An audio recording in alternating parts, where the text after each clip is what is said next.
Je vous souhaite la cordiale bienvenue pour ce message qu'on partage ensemble. On a le privilège d'ouvrir ensemble la Bible et Dieu nous promet que quand nous ouvrons sa parole, qu'elle est vivante et qu'elle veut nous parler. Alors, on veut ouvrir nos cœurs pour écouter ce qu'il veut nous dire. Est-ce que tu as déjà une fois réalisé que notre vie entière, elle est animée par l'émerveillement? En fait, tellement de choses dans nos vies, on les fait parce qu'on désire d'être émerveillé. Par exemple, je donne quelques exemples. Pourquoi nous aimons tellement aller manger au restaurant? Parce que les bons plats, comme ils sont présentés, les différentes saveurs, les goûts, ça nous émerveille. Et si en fait, on n'a pas trop envie de manger un bon repas, on n'a pas besoin d'aller au restaurant. Mais parce qu'on aime être émerveillé, avoir des bons saveurs dans la bouche, alors on va au restaurant. Autre exemple, pourquoi nous escaladons des montagnes? J'aime trop monter sur des montagnes. Pourquoi nous le faisons? Nous avons mille peines, nous avons des courbatures le lendemain. Pourquoi nous le faisons? Parce que nous aimons être émerveillés. Une fois arrivés au sommet, nous avons une belle vue, nous avons un magnifique panorama. Ça fait du bien et on aime être émerveillés. Pourquoi j'avais pendant des longues années une cagnotte où je mettais toujours de l'argent dedans quand je recevais un petit cadeau pour l'anniversaire, un billet là. Pourquoi j'économisais cet argent et je mettais dans une cagnotte? Eh ben, en fait, j'avais un but, c'est de m'acheter une guitare, et pas n'importe quelle guitare, mais une Gibson Hummingbird. J'avais le rêve de posséder cette guitare, de pouvoir la jouer parce que le son de cette guitare m'a émerveillé. Pourquoi nous regardons des courses de ski, des matchs de foot? Parce qu'on aime être émerveillé de voir comment ils gèrent leur sport, les sauts qu'ils font dans les courses de ski, etc. Ça nous émerveille. Alors, l'émerveillement, c'est un cadeau que Dieu nous a offert. C'est un privilège d'avoir une vie dans laquelle on peut être émerveillé. Mais dans tout cela, Dieu veut être la source de notre émerveillement. Et comment grandir dans l'émerveillement face à Dieu? On veut découvrir ça ensemble avec un texte. C'est aujourd'hui une dame qui nous est un exemple, c'est la reine de Séba. Et on va lire ce texte ensemble dans 1 Roi, chapitre 10. Je lis dans la Bible, c'est écrit « La reine de Séba apprit quelle était la réputation de Salomon à la gloire de l'Éternel. Elle vint pour le mettre à l'épreuve par des énigmes. Elle arriva à Jérusalem avec une suite très nombreuse, avec des chameaux chargés d'aromates, d'or et en très grande quantité et de pierres précieuses. Elle se rendit auprès de Salomon et lui exposa toutes ses réflexions. Salomon répondit à toutes ses questions. Il n'y eut aucun mystère pour le roi. Il lui expliqua tout. La reine de Séba vit toute la sagesse de Salomon, le palais qu'il avait construit, les plats servis à sa table, le lieu d'habitation de ses serviteurs, les fonctions et les tenues de ceux qui le servaient, ses responsables des boissons ainsi que les holocaustes qu'il offrait dans la maison de l'Éternel. Et l'on eut le souffle coupé et dit au roi, « C'était donc vrai ce que j'ai appris dans mon pays au sujet de ta situation et de ta sagesse. Je ne le croyais pas avant de venir et de le voir de mes yeux. Et l'on ne m'en avait même pas raconté la moitié. Tu as plus de sagesse et de prospérité que je ne l'avais appris par la rumeur. Heureux tes hommes, heureux tes serviteurs, puisqu'ils sont constamment devant toi et peuvent bénéficier de ta sagesse. Béni soit l'Éternel ton Dieu qui t'a choisi pour te placer sur le trône d'Israël. C'est parce que l'Éternel aime éternellement Israël qu'il t'a établi roi pour que tu exerces le droit et la justice. » Elle donna au roi plus de 3 tonnes et demie d'or, une très grande quantité d'aromates et de pierres précieuses. Il ne vint plus autant d'aromates que la reine de Séba en donna au roi Salomon. Je continue encore dans le verset 13, c'est écrit « Le roi Salomon donna à la reine de Séba tout ce qu'elle désira, ce qu'elle demanda. Il lui fit en outre des cadeaux dignes d'un roi tel que lui. Puis elle repartit et rentra dans son pays avec ses serviteurs. » Voici une personne émerveillée. Cette dame, elle est venue de très loin, de ce royaume de Séba, pour voir la gloire de Salomon et la gloire de l'Éternel qui règne dans le temple, dans le royaume d'Israël. Et elle avait, la Bible nous dit, elle a eu le souffle coupé. Elle était là, plein d'admiration. Elle a dit, mais c'est pas possible. C'est beaucoup plus qu'on m'a dit, beaucoup plus que je croyais. La sagesse de Salomon, elle est plus grande. Tout ce qu'on mange ici, tout ce que je peux voir ici, c'est impressionnant. Elle était émerveillée. Alors, on veut se poser la question suivante. Quelles étaient les étapes que cette reine, elle a dû entreprendre pour arriver à un tel émerveillement? 3 réflexions. La première, c'est que la reine de Séba, elle voulait voir de ses propres yeux. Elle était dans son pays, elle a entendu parler de Salomon, de la gloire de Salomon.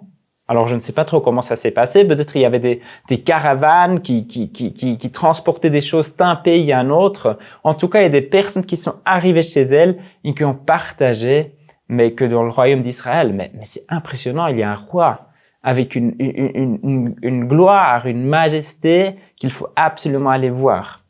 Alors, ces rumeurs sont arrivées chez elle.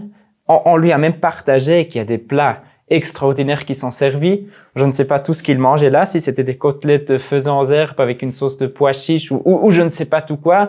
En tout cas, il y avait des repas extraordinaires et il a entendu tout cela. Je ne sais pas comment toi tu vas quand tu entends des merveilles. Quand quelqu'un te partage, par exemple, je te partage, je suis allé manger au restaurant et c'était excellent le repas.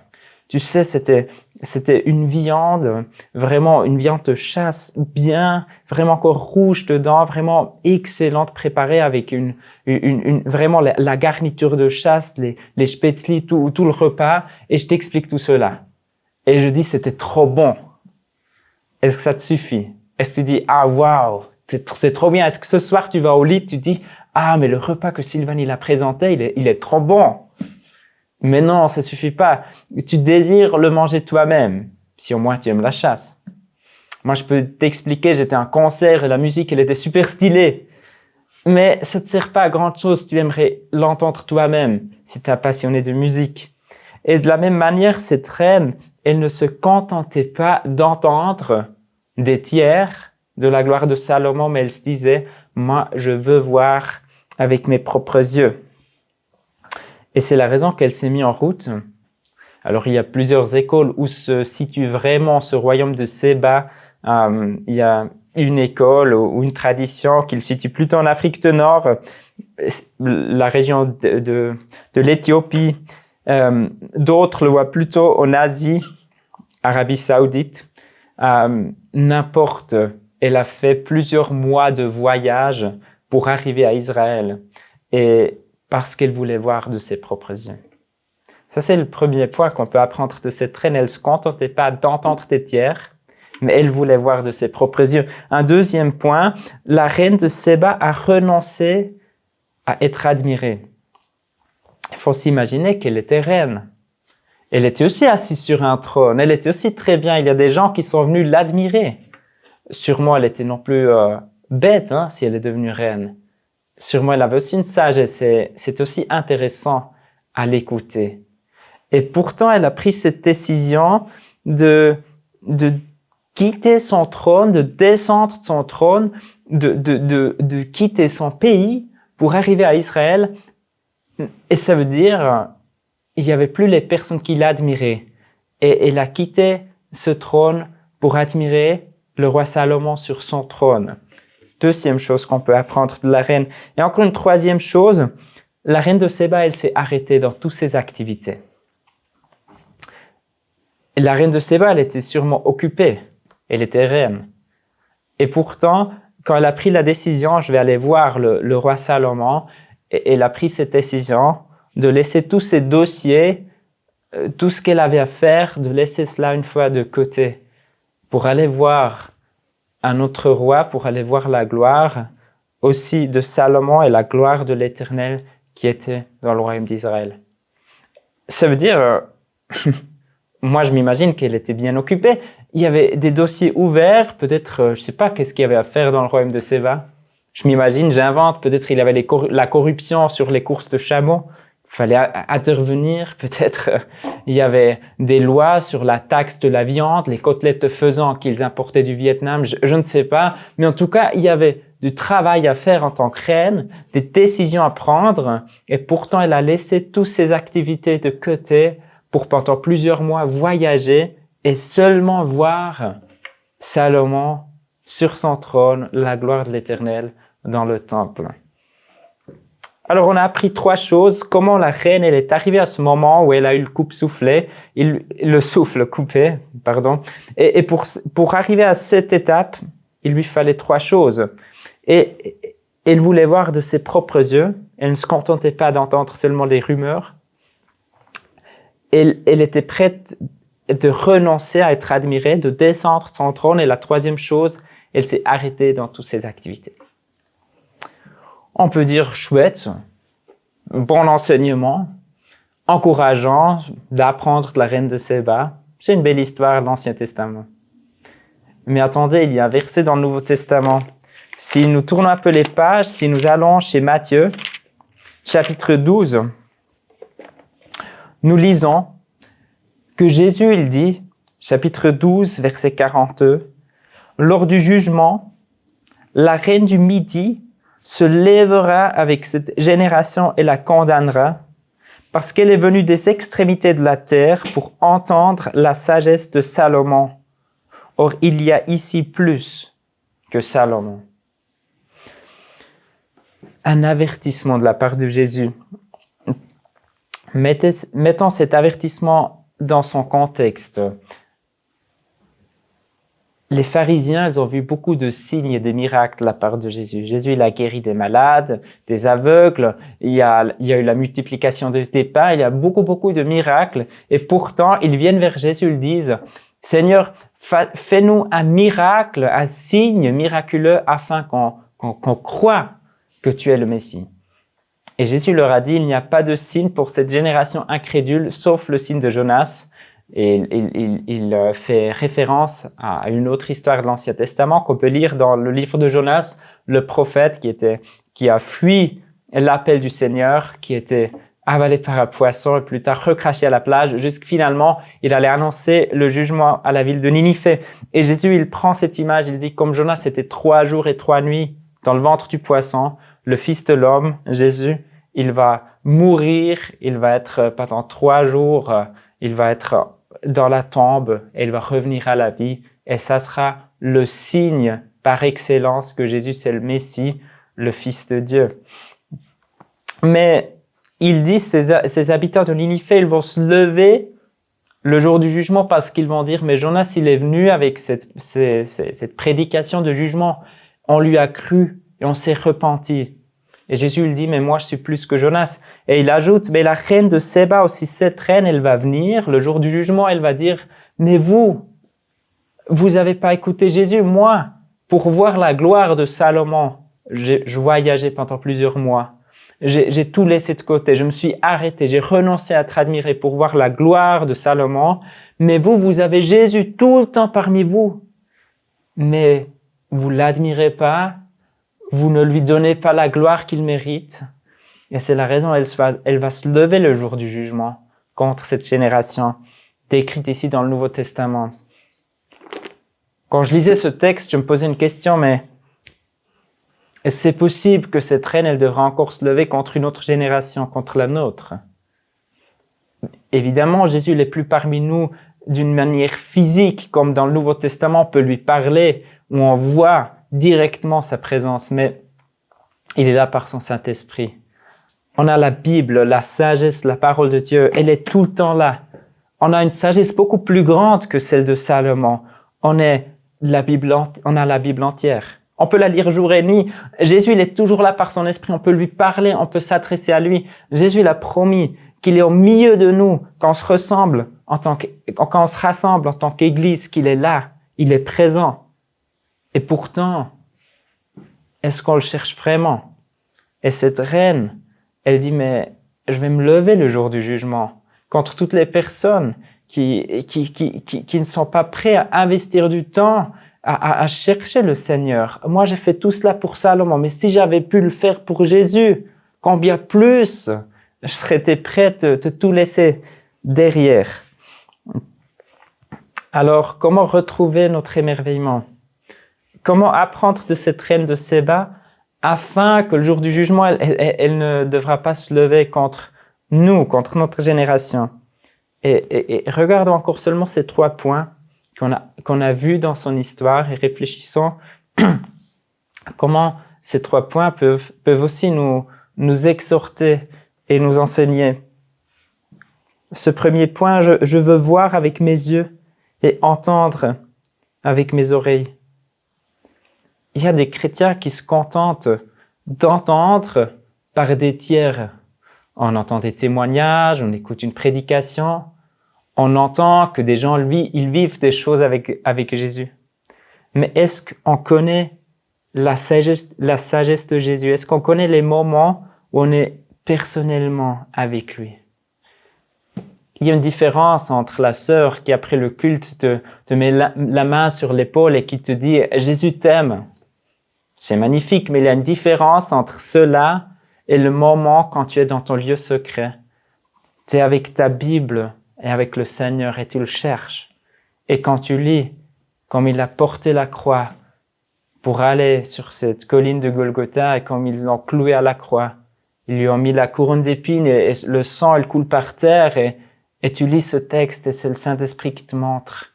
Mais Jésus, il a fait tout cela pour toi. C'est comme Jésus te dit à travers la parole, regarde combien je t'aime. Tout cela, j'ai porté pour toi. Je l'ai fait pour toi. J'ai donné ma vie pour toi tellement je t'aime. Et dans ce moment, c'est Jésus qui est dans ta pièce. Il te montre, regarde combien je t'aime. Il y a une différence de ces moments où on réalise, on voit le Seigneur avec nos propres yeux, on entend avec nos oreilles et il est présent, on vit la communion avec lui. On ne parle pas seulement de Jésus, mais on parle avec Jésus. Et là, il y a une différence. On va arriver à la conclusion, comme la reine, elle a dit dans le verset 6, 7, « Et l'on ne m'en avait même pas raconté la moitié. » Alors, dans son royaume, elle a entendu beaucoup parler du roi Salomon, mais elle dit quand vraiment j'ai eu la rencontre avec Salomon, j'ai dû dire, mais il est beaucoup plus intelligent, ce qu'on me partageait. C'est beaucoup plus impressionnant ce qui se passe ici dans son palais, dans le temple, que ce qu'on m'avait dit. Et la même chose quand toi, tu vas te mettre en marche pour vivre ces moments individuels avec le Seigneur. Tu vas dire, mais c'est beaucoup plus que ce qu'on m'a jamais dit. Moi, je croyais que une vie avec Jésus, elle sera belle, mais de la vivre personnellement, de vivre ces moments de communion avec lui, c'est beaucoup plus beau que tout ce qu'on m'a jamais dit. La deuxième chose qu'elle a fait, elle descendait de son trône pour pouvoir admirer Salomon sur son trône. Et la même chose on peut faire pour Jésus. On est appelé de descendre de notre trône. Alors, si long que nous restons assises sur nos trônes, le centre de notre vie, on aura peu d'émerveillement. Tout simplement parce que l'être humain n'est pas créé pour recevoir lui-même toute l'admiration. On est créé comme adorateur et pas pour être adoré. Et c'est la raison que la Bible, à beaucoup d'endroits, nous appelle à la repentance. Ça veut dire de reconnaître que ce n'est pas juste si nous sommes le centre de notre vie. Et la repentance, ça veut dire que je descends de mon trône et je commence à admirer Jésus sur son trône. Je le mets au centre de ma vie et je lui donne cette place, la place la plus importante. C'est une question qui peut déranger, mais si peut-être tu fais partie d'une église et tu dois avouer, mais il y a peu d'émerveillement dans ma vie. Je lis que Dieu nous aime. J'entends les paroles comme la grâce, l'amour, la compassion, le pardon. J'entends l'évangile, je lis que Jésus il est mort à la croix, mais si tu es honnête, tu dois dire, mais il y a peu d'émerveillement face à toutes ces réalités. Il n'y a pas cette chaleur qui vient, cette joie, cette profonde joie qui touche dans des émotions. Waouh, Jésus le même. Si elle a manque d'émerveillement, j'aimerais te poser une question. Et je te demande de discerner cela dans la prière, de prendre dans la prière. Est-ce que c'est possible qu'il y ait peu d'émerveillement parce qu'en fait, tu es encore assis sur le trône de ta vie? La Bible nous promet nulle part une vie dans l'émerveillement si nous sommes le centre de notre vie, mais l'émerveillement commence quand Jésus est le centre de notre vie. Est-ce que dans tous les domaines de ta vie, tu l'as mis à la première priorité? Et c'est là que commence une vie dans la joie. Et Jésus l'a promis, une vie dans la joie, une joie abondante. La dernière chose que cette reine elle a faite, c'est elle s'est arrêtée dans toutes ses activités. Et pour avoir une vie dans l'émerveillement face à Dieu, face à ce qu'il a fait, il faut toujours à nouveau savoir s'arrêter. Je sais, c'est très difficile parce que on est très, très occupé. Hein. On a encore 23 000 mails à répondre. Il faut encore tondre le gazon, sortir les poubelles, souhaiter joyeux anniversaire à la tante. On l'a déjà oublié depuis 2 jours. Il faut encore préparer à manger. Et la montre, elle me dit, je dois encore faire 2312 pas. Sinon, j'étais pas assez sportif aujourd'hui. On a tellement de choses à faire. Mais il faut s'arrêter.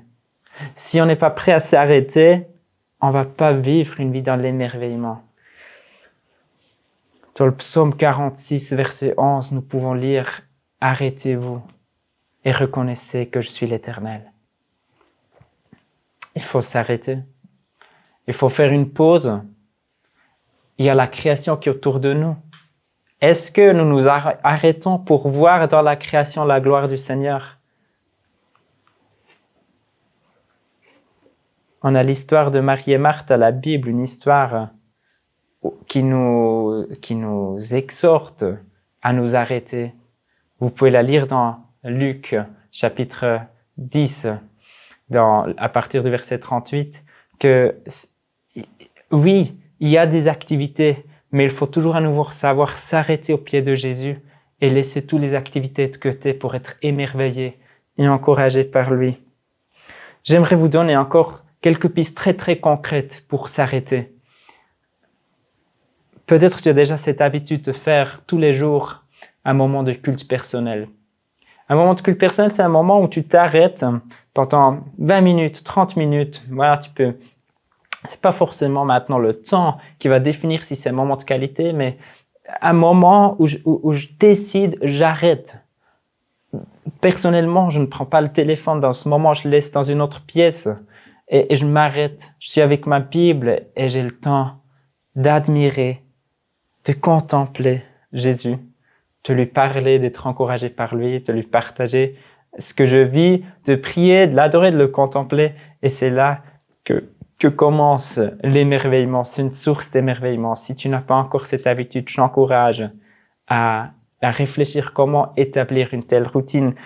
On peut également intégrer de temps en temps un jour de silence dans son planning. Tu peux prendre ton agenda, regarder, mais quand ça serait un moment favorable pour m'arrêter. Tu peux aussi commencer avec un demi-jour de silence, mais un moment où tu prends ton sac à dos, tu prends un pique-nique, tu prends ta Bible, un carnet, un stylo. Le téléphone, tu peux le laisser à la maison. Il survit.